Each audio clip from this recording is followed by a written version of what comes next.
Bonjour à tous et à toutes, je suis content de vous retrouver. Aujourd'hui, on parle du dos, on parle de douleur au dos, on parle d'articulation. Vous le savez, les conseils que je vous donne ne remplacent pas ceux d'un professionnel de la santé. Je vous invite à en consulter un.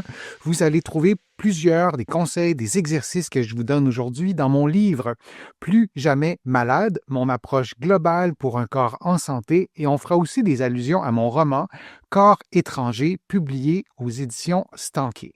Les douleurs chroniques au dos peuvent modifier la façon dont certaines structures se comportent, mais en même temps, ça ne signifie pas qu'il faut tout arrêter. L'objectif n'est pas nécessairement de retrouver les mêmes capacités d'avant, mais de redéfinir ce que veut dire fonctionner normalement dans un corps un peu différent ou pas, mais parfois un peu différent, et on veut miser vraiment sur la qualité de vie, sur ce que vous aimez, sur ce qui est signifiant pour vous.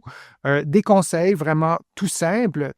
D'abord, réapprivoiser les mouvements simples en position allongée ou en décharge, sans gravité, sans être debout, permet souvent de reprendre confiance, oui, et conscience aussi parfois, sans aggraver les symptômes. Parfois, on a comme oublié certains mouvements. On découvre presque des muscles qui étaient inhibés.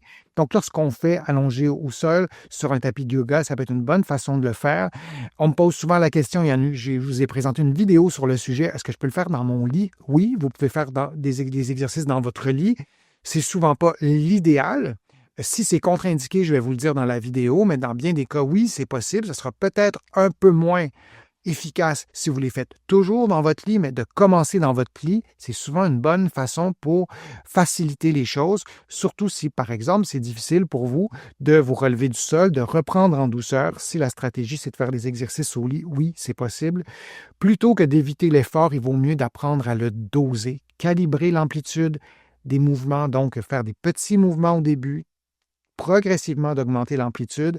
Même chose pour la vitesse et de tenir compte de la complexité du contexte. Alors, si vous marchez chez vous ou si vous allez marcher sur la pelouse, dans du sable, en montagne, vous allez descendre sur une surface glissante. L'hiver, ici, c'est parfois compliqué. Donc, je vous donne un exemple de complexité.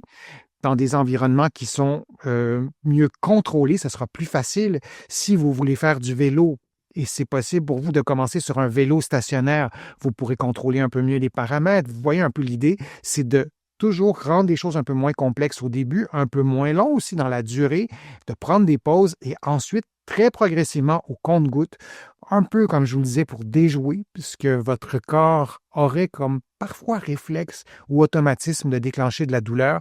Ça peut être une façon agréable aussi de le faire et de retrouver ce que vous aimez faire. Il faut vraiment ajuster votre stratégie tout au long de la période de rééducation. Et ce qui fonctionne pour une personne ne convient pas toujours à une autre.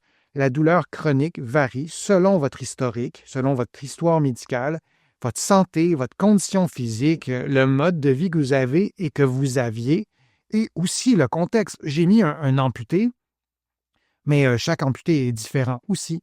Et là, c'est une évidence, si vous n'êtes pas amputé et vous voyez quelqu'un marcher qui a été amputé, que c'est autre chose. Mais là, c'est apparent. Mais dans votre cas, vous avez votre unicité aussi. Donc, vous êtes bien placé pour adapter vos paramètres, de vos exercices, de vos activités physiques.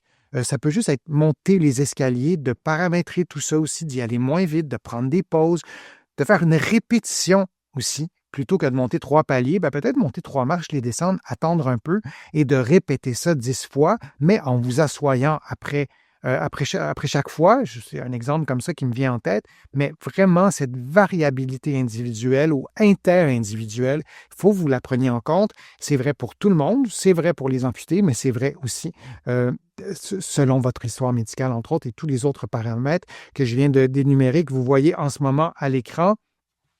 Je vous montre un exercice, par exemple, de stabilité que moi, j'aime bien. Donc, vous vous placez soit à 4 pattes ou sur les genoux et vous placez votre main sur l'épaule opposée. C'est un exercice qui n'est pas si facile à faire. Ce n'est peut-être pas le premier exercice que vous allez faire si vous êtes en rééducation. Quand vous faites cet exercice-là, vous contractez le muscle transverse pour bien contracter les muscles profonds de l'abdomen qui stabilisent et vous faites peut-être juste 2 mouvements et vous prenez une pause. Vous pourriez être placé comme ça, mais plutôt qu'être au sol, être debout, les mains sur votre table, une table de cuisine par exemple, ou une table plus basse. Et donc, on peut se refamiliariser avec cet exercice-là en y allant progressivement, en suivant tous ces principes de rééducation que je viens de vous donner pour pouvoir retrouver une vie normale, pour pouvoir retravailler, pour pouvoir repratiquer des sports qu'on aime ou un sport un peu adapté ou un sport qui est un peu différent dans la durée ou l'intensité ou le niveau de performance, mais de retrouver cette qualité de vie qu'on peut retrouver même en présence de douleurs chroniques. Je vous remercie de votre présence, je vous remercie de vos questions. C'est toujours vraiment un grand plaisir de vous présenter ces contenus. Vous allez trouver beaucoup d'informations sur mon site web, le www.denisfortier.ca. Vous pouvez vous abonner gratuitement à l'infolettre. Vous allez trouver aussi beaucoup d'informations dans mes livres, notamment Plus jamais malade, mon approche globale pour un corps en santé. Vous allez aussi trouver d'autres, tous mes livres en fait dans les librairies ici au Québec, au Canada, en librairie, mais aussi sur le web. Et vous allez trouver plusieurs de mes livres aussi en France et de l'autre côté de l'Atlantique, notamment mon livre Corps étranger, qui est un roman publié aux éditions Stanquet. Merci de votre intérêt. Merci de vos contributions. Sans elles, vous le savez, je ne pourrais pas vous présenter autant de nouveaux contenus. Je suis Denis Fortier. Je vous dis à une prochaine fois. À bientôt.